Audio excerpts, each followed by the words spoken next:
আপনাকে দেখছেন ভিতরে কিন্তু দাও দাও করে কিন্তু লাল টুকটুকে আগুনের ভেতরে যে জ্বলছে সেটা আমরা দেখানোর চেষ্টা করছি। একটু ফায়ার সার্ভিসের যদি একটু চেষ্টা করে ফায়ার সার্ভিসের কর্মীরা গতকাল থেকে কিন্তু অক্লান্ত পরিশ্রম করে যাচ্ছে।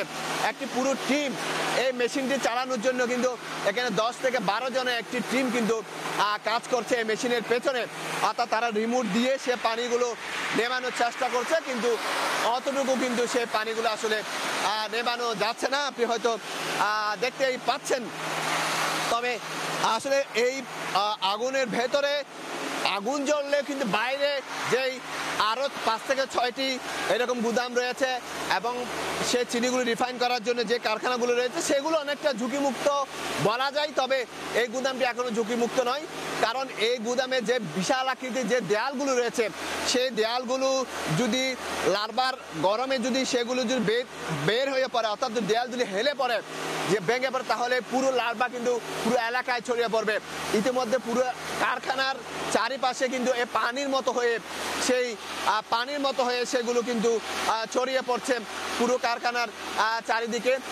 একজন মানুষ আপনাকে দেখতে, একজন ফায়ার সার্ভিসের এই রিমোটের মাধ্যমে আপনাকে দেখানোর চেষ্টা করি, একটু জুম দিয়ে দেখানোর চেষ্টা করি। এই রিমোটের মাধ্যমে কিন্তু একজন ফায়ার সার্ভিস, একজন কর্মী 10 থেকে 12 জনের নেতৃত্বে একজন কর্মী কিন্তু হাতে একটি যন্ত্র নিয়ে এই মেশিনটি চালানোর চেষ্টা করছে এবং তারা প্রতিনিয়ত কিন্তু এই চেষ্টা করে যাচ্ছেন। গতকাল আমরা দেখেছি 10 থেকে 12টি ইউনিটের যে কাজ করতে পারেনি এরকম সে কাজ করছে এরকম একটি মেশিন, যেটিকে বলা হচ্ছে লুপ 60। প্রতি মিনিটে 1000 লিটার পানি খুব স্পিডে কিন্তু মারা হচ্ছে এবং এটির সক্ষমতা প্রতি মিনিটে 3000 লিটার এবং এটি দিয়ে কিন্তু তারা তাদের সক্ষমতা জানান দিচ্ছে। এবং যেটি বলতে পারি, এই যে কারখানার এতগুলো প্রায় 1 লাখ মেট্রিক টন চিনি নষ্ট হয়ে গেছে, যেগুলো পানিতে পরিণত হয়ে যাচ্ছে এবং আশেপাশে নালা নর্দমায় সেগুলো ছড়িয়ে পড়ছে এবং খালে কর্ণফুলী নদীতে গিয়ে পড়বে।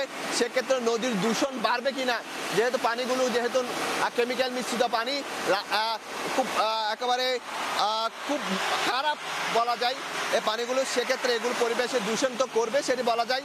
পাশে কর্ণফুলী নদী গিয়ে সেই মিশবে, 1 লাখ মেট্রিক টন চিনি পানি হয়ে কিন্তু বের হবে। তবে এখানে কর্মকর্তারা বলছেন এগুলো যতক্ষণ পর্যন্ত পানি না হচ্ছে ততক্ষণ পর্যন্ত এই আগুন ভেতরে এভাবে জ্বলতেই থাকবে। এবং গতকাল আমরা দেখেছি বিভিন্ন জেলা প্রশাসন, বিভাগীয় কমিশনার এবং কারখানা পরিদর্শক অধিদপ্তর এবং এই যে ফায়ার সার্ভিস যে সংস্থাগুলো আছে সবগুলো সংস্থা কিন্তু এখানে এসেছে এবং এখানে এসে আগুন নিয়ন্ত্রণের কীভাবে সেটি তারা চেষ্টা করেছিলেন। এই মুহূর্তে যেই মেশিনটি আমি বারবার বলার চেষ্টা করছি, যেই মেশিনটা আপনি দেখতে পাচ্ছেন এটি লুপ 60, এটা সবচেয়ে উচ্চ ক্ষমতা সম্পন্ন একটি মেশিন, যেগুলো দিয়ে কিন্তু এই আগুন নেভানোর চেষ্টা চলছে। আমরা যদি একটু ওদিকে যাওয়ার একটু চেষ্টা করি তাহলে পানিগুলি কিভাবে লার্ভা হয়ে বের হয়ে আসছে সেগুলো একটু দেখানোর চেষ্টা করব।